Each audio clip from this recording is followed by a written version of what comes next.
So here, this is a slight variation. So sometimes you might have your measurement value written, or you might see it displayed as the best estimate plus or minus the error, sigma x. That's one way. But also there's another way that you can write it. And I'll let you do the algebra for this one. You can take out the common factor of xb, and then you can also write the measurement in terms of a percent. And that's going to be equal to your best estimate multiplied by 1 plus or minus the error in x over your best estimate multiplied by 100. So this thing here, error over best estimate, that's called a fractional error. But there's not really any new information here. It's the same formula but written in terms of a fraction. So for example, let's say that you have your measurement is 72.8 plus or minus 0.3. You can rewrite this as 72.8 times 1 plus or minus 0.3 divided by 72.8. And that should come out to be 72.8 times 1 plus or minus 0.4%. So the fractional error, sigma x over xb, is equal to 0.3 over 72.8, and that's going to be 0.4%. So really nothing new here, just another way of writing the error. But now that we've introduced fractional error, we can actually learn about what makes a measurement precise. So we're going to, there's different rules for these, and we're going to take this to be the rule for this class. That if the fractional error is less than 2%, then that means that this is a precise measurement. And there's some wiggle room there. And if the fractional error is greater than 10%, then we're going to say that this is going to constitute an imprecise measurement. So quite a bit of wiggle room here. Here, we're going to learn how to actually get the errors from our devices. So let's say that you have an analog device, meaning not digital. So let's say that you have an analog device.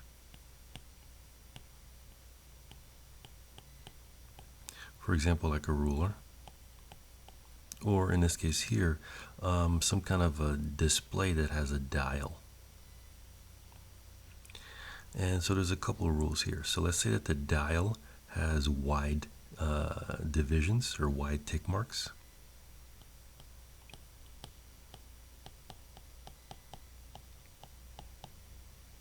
So let's say this is 2, this reads 4, 6, and 8.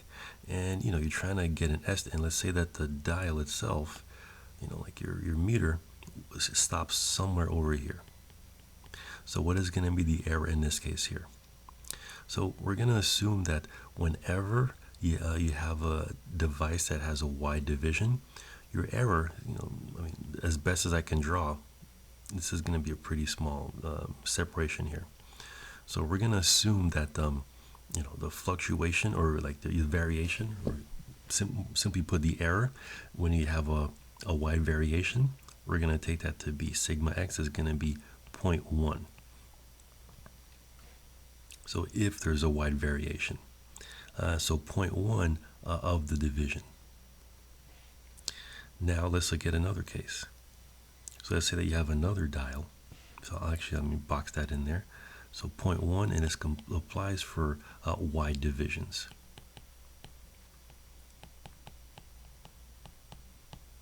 So let's say that you have another analog device.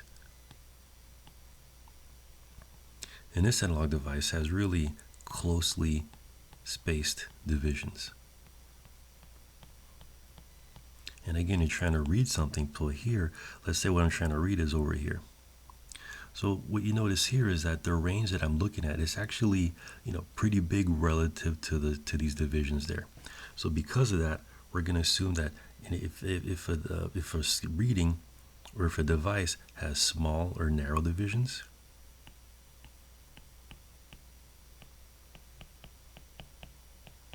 then the error in the measurements it's going to be relatively larger. So it's going to be 0.5 in this case here. So here it's kind of easy for me to say that this is, 5 point, this could be maybe like 4.9, 4.8. And it's still kind of easy to tell those two things apart, 4.9, 4.8.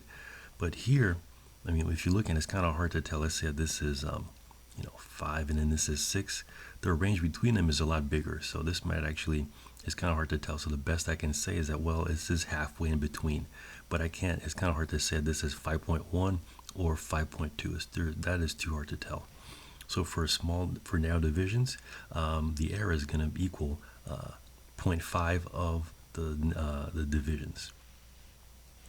So that's going to be for analog devices. So let's see how you can get an error from a digital device. So for example, like a stopwatch or anything with a screen. So let's say this is the screen here. And usually on a screen, this is what you'll see, is there's going to be, some numbers, and, these numbers are not, and these numbers don't fluctuate.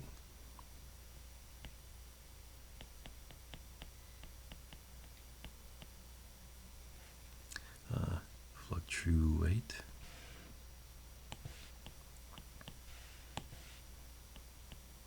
So the green numbers don't fluctuate, and then you find that after a certain point, there's a set of numbers that keep on fluctuating. So for example, this could be, well, actually, let me make this better.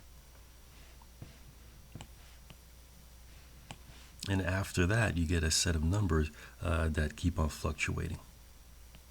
So what that means is that, sometimes this reads an 8, but sometimes it's a 7, sometimes it's a 9, and sometimes this is the 6 becomes a 7, and sometimes it becomes a 5, and sometimes here the 5 becomes a 4, and then sometimes it becomes a 6. So these numbers change. So what is the error going to be here? So the error is going to be the decimal place of the first fluctuating digit. So the error is going to be here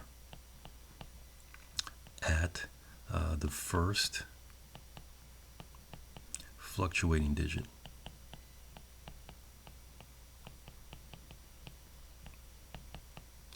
And what is the value going to be here? It's just going to be 0.1.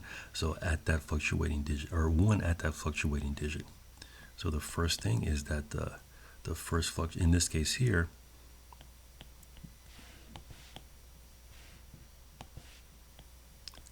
the first fluctuating digit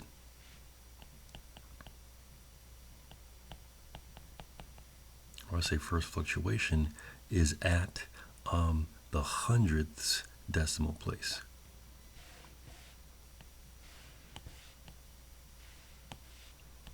Is at the hundredths.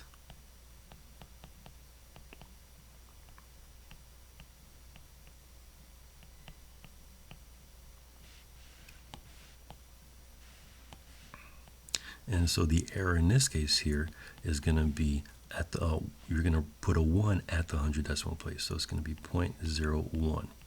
So this is at the decimal place, you're going to put a 1 there. So this is going to be the error for this device then.